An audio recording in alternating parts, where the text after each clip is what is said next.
Right, welcome back to More Knowledges. You always see the concept of dualism, right, in this yin and yang, right. So you always see the obviously it's like the idea of the union of opposites, right, and the balance of opposites. So the yin and yang can also become like the T, right? The Y can become the T's. So it's like tin and tang as well, right? Tin and tang.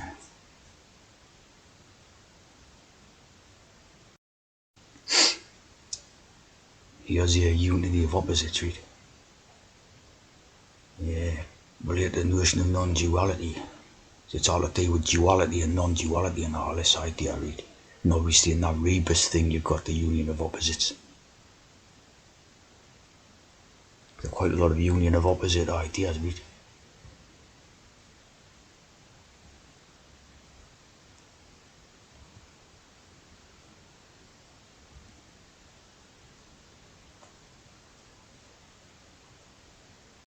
Some interesting ideas here, right, like this. Got a few 7 chord there. Obviously that's Venus, so you know, yeah, the true magic of Horus requires a union of opposites. There's some interesting type of little ideas to do with it. 2 snakes there and that as well. Of course, like in the trans idea, it's very much what it's about.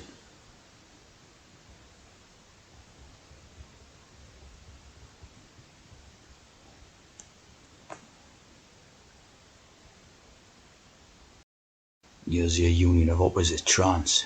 This one's MTF and this one's an FTM. Just put that in like as a search. Know that one for a symbol. There's slightly different symbol there, right? That's you remember unity, Mitford, the Mitford sister. The unity of opposites.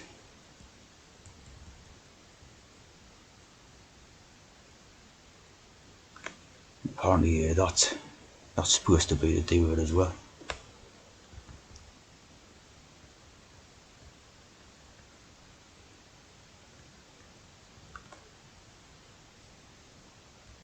You always see the duality in Buddhism, right? And obviously the idea of balancing out, right, good and evil. So the black and white become the good and evil type of things. And of course balancing it out and you know, like so that can be like a good thing in you know, if certain ways, like you know, like balance of opposites, and they keep an equilibrium like in your health and stuff like that can be a good thing. But it can also be used in an evil manner, right?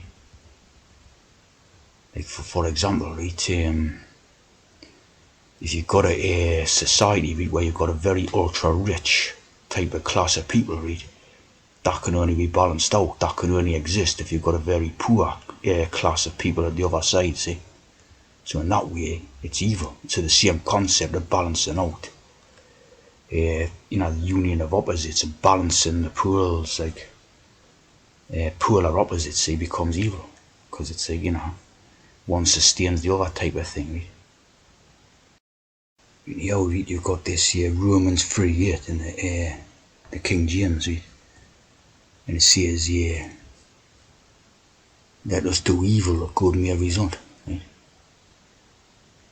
Why not do evil that good may come?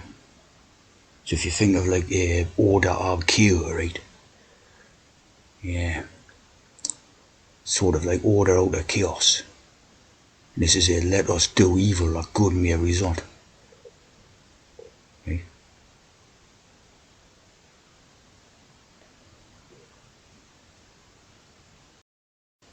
As you see here, right, Deuteronomy, yeah, all about the Lord's agreement, right? The Lord's agreement with us. Good and evil alike. So you know, you have your duality ideas about good and evil, right? Good and evil. You're obviously, you've got your House of Lords, right? So what the Lords does, making laws.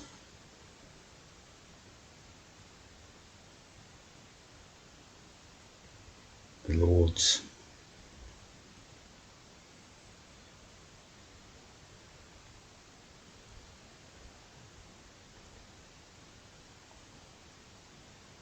Yahweh.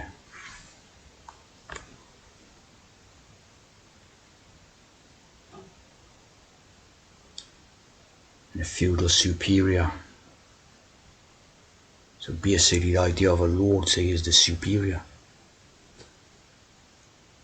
It's your superior, so we know what that is, type of thing, right? So we start belonging to the T race for a start, right? And the feud is like against naturals, really, isn't it? The feud and the superior. So that's what a lord is. A feudal who rules directly from the king.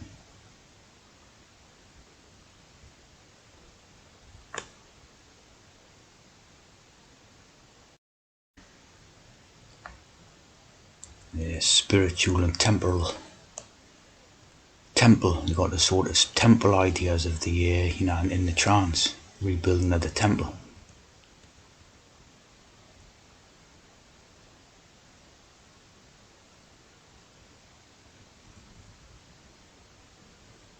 Lord McFall.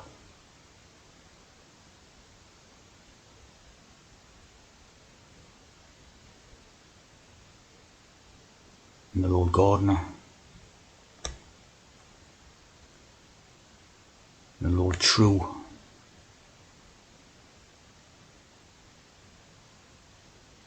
So these are the superior race type of thing, right? Baroness Smith.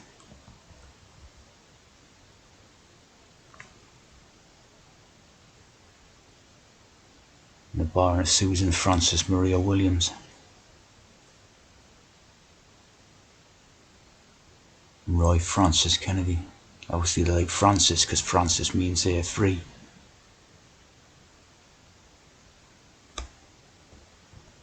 And there's the Solomon's Temple type of thing. That's the reconstruction of Solomon's Temple with the Bible. Let's put a red and blue in there as well. Red, blue and gold, like the that thing in the alchemy. Red, blue and gold.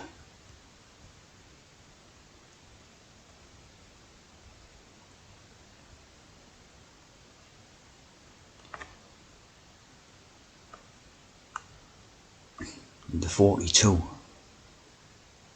is the secret to the universe, like in a Hitchhiker's Guide to the Galaxy thing, innit? You know what 6 sevens equals 42.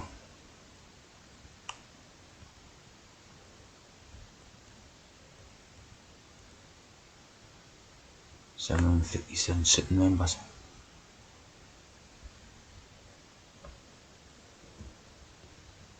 And the King's Speech.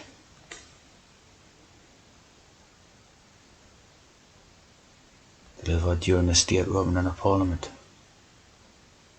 Speech from the throne.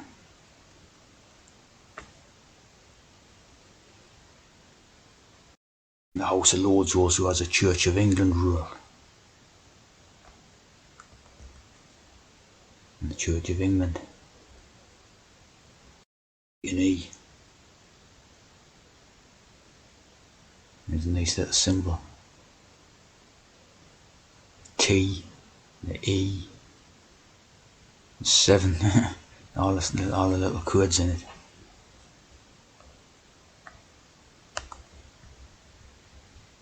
Broad Church. And the Supreme Governor of Church of England, Charles III.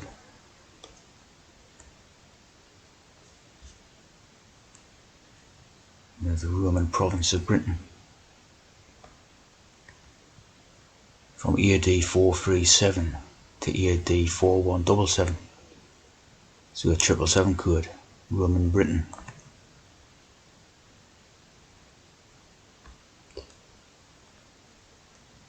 And the Gregorian mission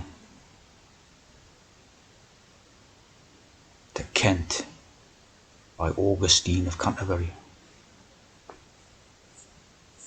apostle to the English.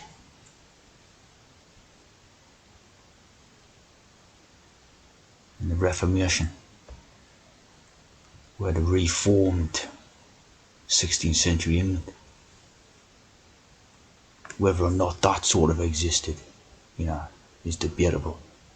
But the reformed things in a way, obviously to create a new trans society is what that's about. The reformation.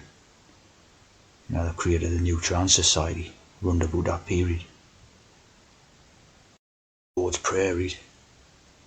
Now have a look at this bit, read.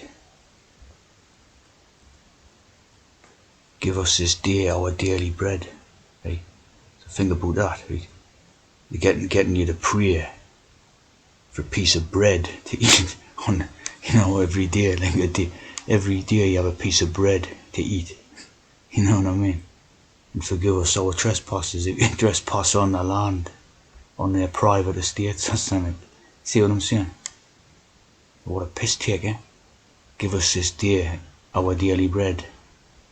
What do you think they'll be eating at their tables, like a bit more than a slice of bread, like we? You've got this other very famous idea from the Bible: man does not live by bread alone, right? You've got all this pious sort of, reflection on what it really means, and all this. Mike Brost, one of the ST brewers, all this type of garbage going on about it. There's the Agape Embassy Church, right? But basically, if you think about it, take the other bit where give us this day our daily bread, right? And then man shall not live by bread alone, where no shit. If you got on a slice of bread a day diet, you're soon gonna learn, you don't live by it, you'll be dead in 2 years type of thing. So that's basically rubbing salt into the wounds of the piss take. And then he humbled you, causing you to hunger, and then feeding you with manna. Yeah, manna or something which is supposed to be bread. So it's like, is this Lord really great, like, or something? He humbled you, causing you to hunger, and then feeding you with stale bread. And it doesn't, man shall not live by bread alone. So in other words, you're gonna starve, basically. The brilliant Lord, like. Interestingly, read that little quote, man shall not live by bread alone, come from Matthew 4:4, which is essentially the two doors, so that's the Janus idea straight off. It's a very two-faced, So, in other words, you don't need food to live. I beg to differ, like, you know what I mean? But of course, as we know, that stuff's, tea drinking metaphors. Right? It's metaphors for trans and all this, right? Like there's the good and evil, right? Of the war and peace, see? Which obviously is the duality again, right? This is a very famous quote as well, right? Of course, this again is relating very much to the Janus idea, right? Henry Tudor, Henry Tudor and the Reformation of England. One door closes, another one opens. Proper Janus. See, the Tudors period gone from 1485 to 1603, so they're not 777 quid again, right? The Tudors is the, like the Janus. And list of the chancellors and lord keepers from that period: Thomas Cantilupe, Ralph Sandwich. So Ralph Sandwich, man does not live by bread alone. And it's the Privy Council, right? The Privy Council, and a speech from the throne, right? So of course you know what a privy is, and you know what a throne is, basically, in type of words like that, right? So there's a lot of piss take guns on in it, as you can see, right? Total piss take. There's Richard Rich. Richard Rich. Thomas Goodrich. You see what I'm saying? It's good to be rich.